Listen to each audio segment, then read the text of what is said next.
Hi, welcome back. Let us now look at provisioning an autonomous database in Oracle Cloud Infrastructure. Provisioning an autonomous database requires only answers to 7 simple questions. You have to pick a data center region, you have to name the database, you have to select how many CPU cores you're going to allocate to this database, and how much storage capacity you need. And also then select the license type, whether you want to enable autoscaling or not, and give a password for the admin account. Once you do this and click on create autonomous database, a new service will be created in a few minutes, and after that the database is open and ready for connections. Let us now look at the autoscaling functionality of autonomous database.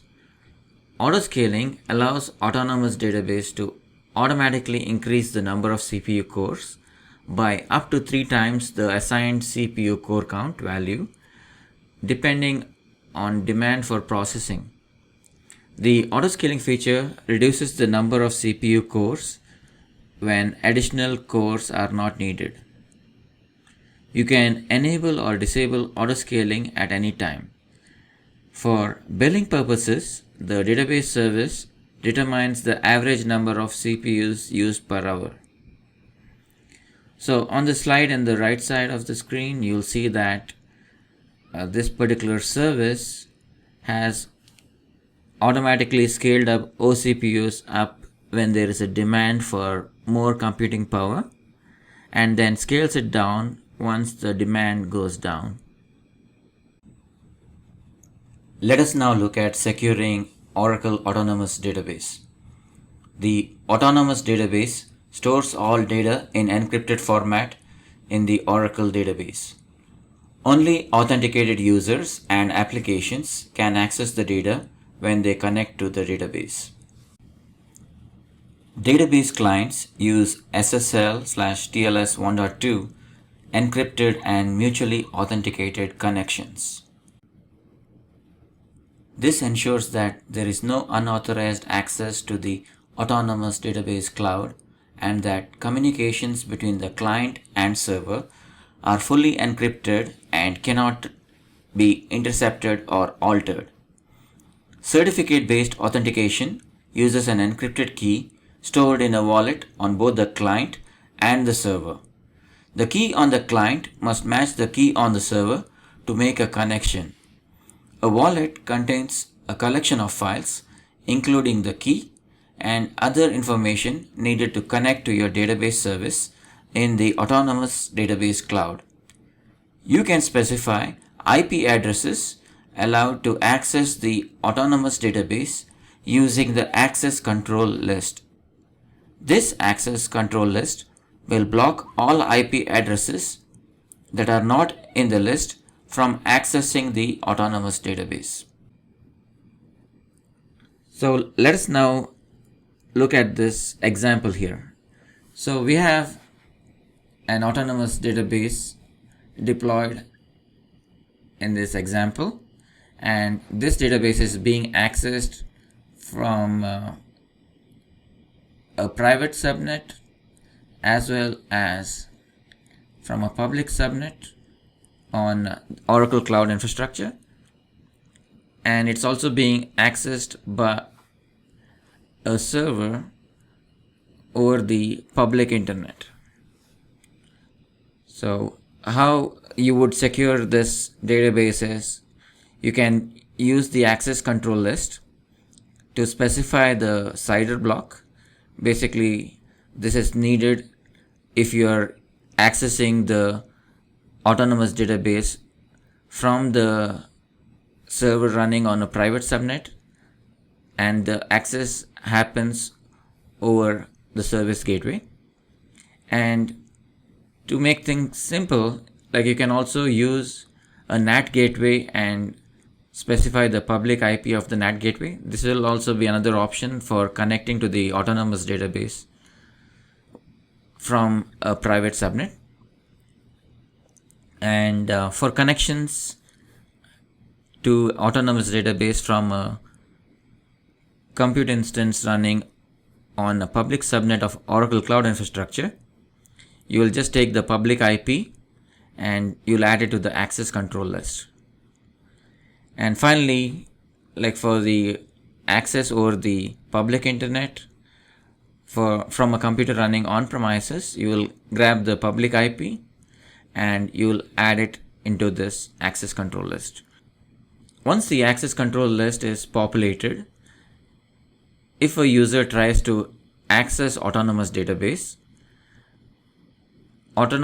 service will look at the access control list and determine whether this particular connection is valid or not.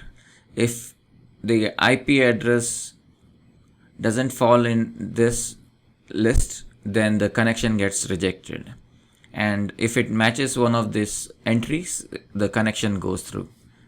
And also the customers or the user needs to have the wallet and they need to have the user ID and password to access the autonomous database. So security is pretty slick here when it comes to accessing autonomous database.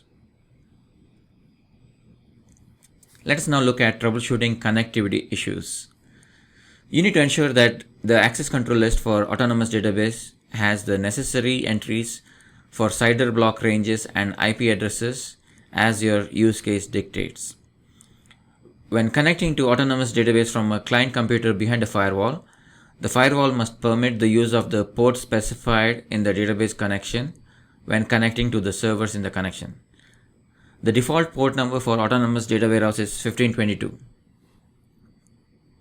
Your firewall must allow access to servers within the .oraclecloud.com domain using port 1522.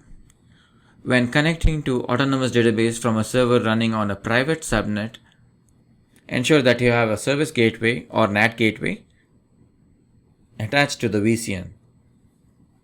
The route table for the subnet needs to have the appropriate routing rules for the service gateway or NAT gateway. The security list for the subnet will need to have the right egress rules. For connections originating from a server running on a public subnet, ensure that route table and security lists are appropriately configured.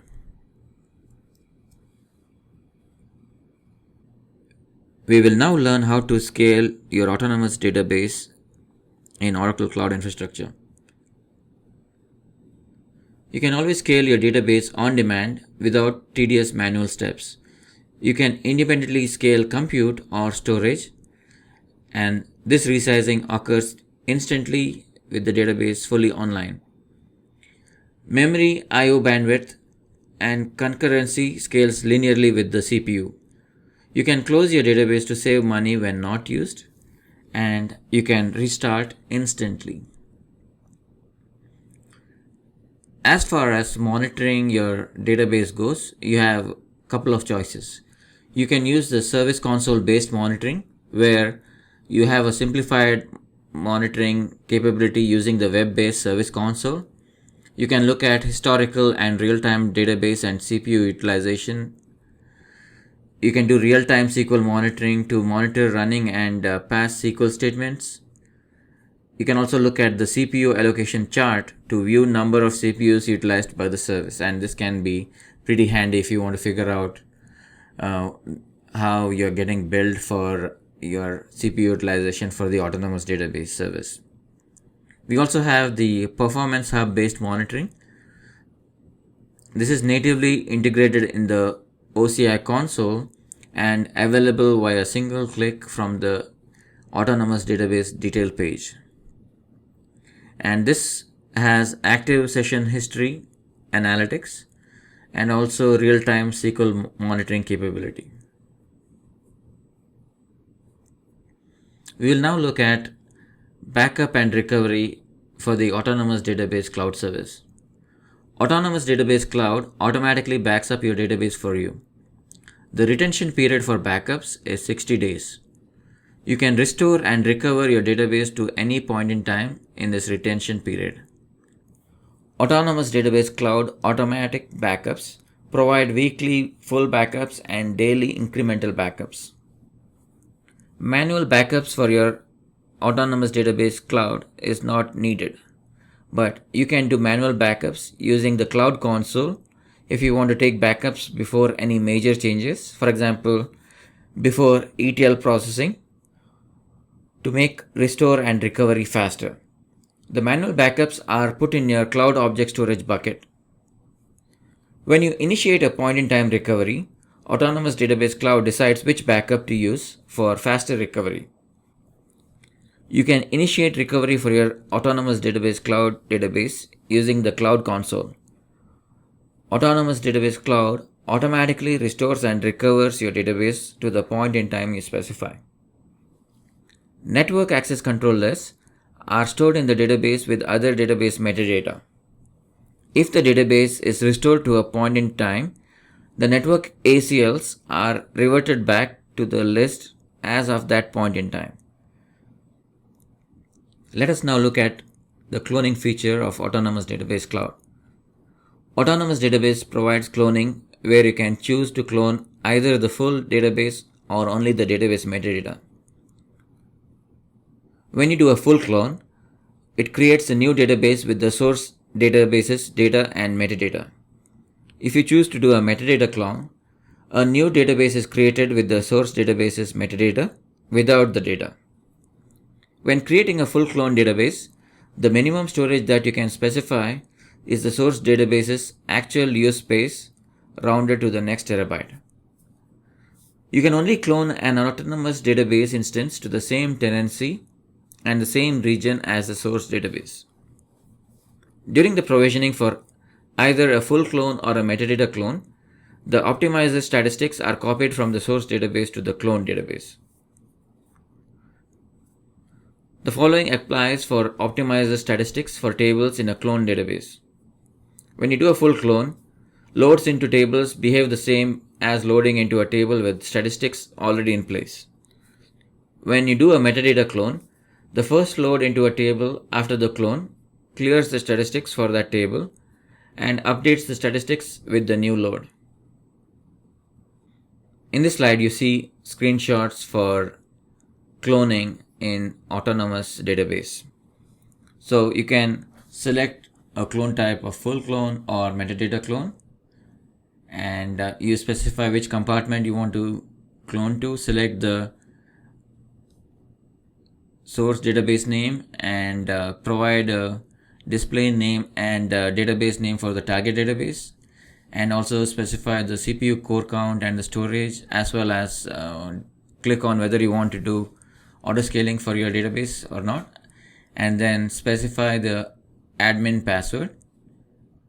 And finally, you will select a license type of bring your own license or license included model, and then click on create Autonomous Database Cloud. Let us now look at the predefined services which are used for accessing Autonomous Data Warehouse. The three predefined database services are identifiable as high, medium, and low, and this gives you a choice of performance and concurrency for Autonomous Data Warehouse. The first service is high, which gives the highest resources and the lowest concurrency, and queries run in parallel when connected using this service. The second service is medium. When a user connects to the Autonomous Data Warehouse using this service, they get lesser resources compared to high, but it has higher concurrency and queries run in parallel here. And the last one here is the low service. For connections to the Autonomous Data Warehouse using this service, they will get the least number of resources but the highest concurrency, and queries run serially here. So on the slide in the right side of the page, you'll see an example for a database with 16 OCPUs. It can have 3 connections using the high service, 20 using medium, and 32 using low. And the maximum idle time for high and medium service is 5 minutes. So basically, if somebody connects to the data warehouse using high or medium service and the session remains idle for 5 minutes, then this session gets disconnected after 5 minutes. Note that when connecting for replication purposes, we recommend that customers use the low database service name.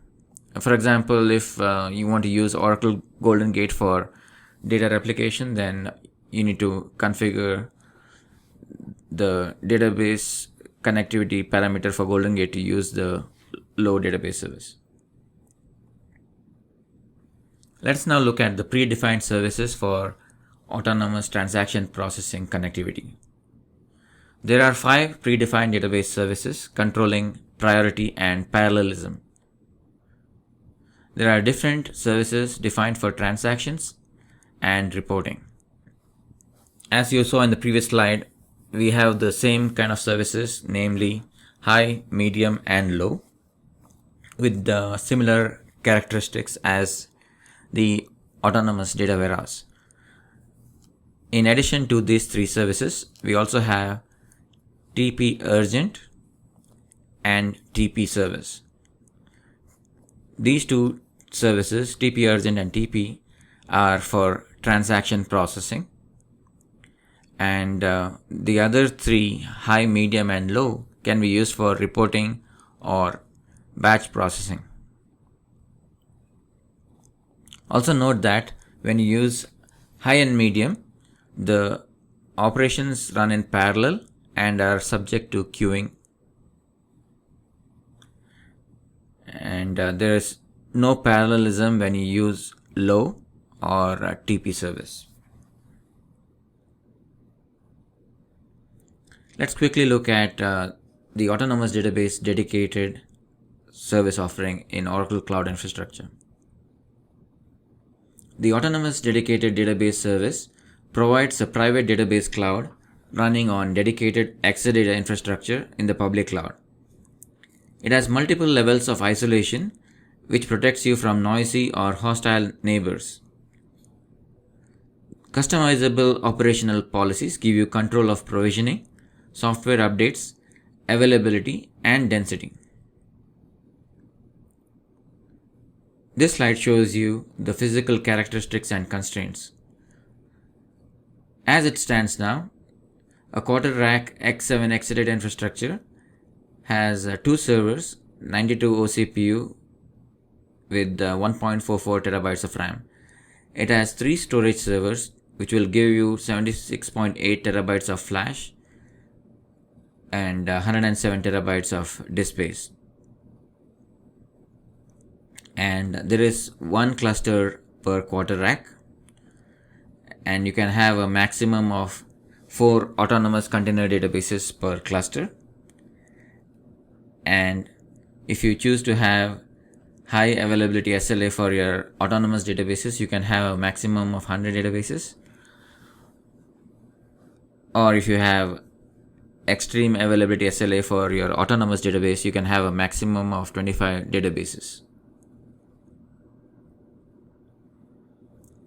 Here's a quick look at the high-level deployment flow for autonomous transaction processing dedicated. The same thing holds good for autonomous data warehouse dedicated as well. The first step is to create a virtual cloud network, and then you will provision autonomous Exadata infrastructure. And once that is done, you will create autonomous container database. And then finally, you will create your autonomous database.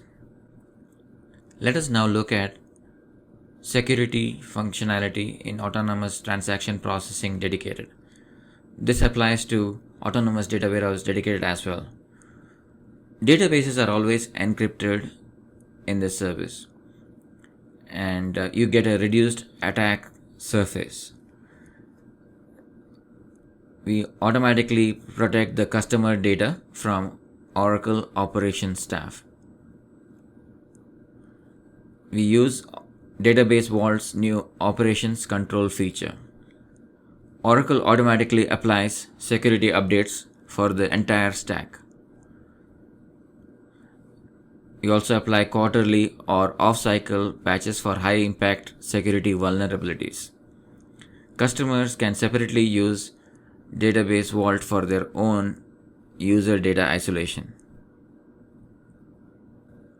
In the course of these lessons, you learned about the difference in autonomous database and DB system cloud offerings in Oracle Cloud Infrastructure. You learned the features of autonomous data warehouse cloud, serverless and dedicated, as well as transaction processing, serverless and dedicated. And you also learned how to deploy, use and manage autonomous database. Here are some additional resources that you can use to get more information on the autonomous data warehouse and transaction processing services. Thanks for watching this lesson.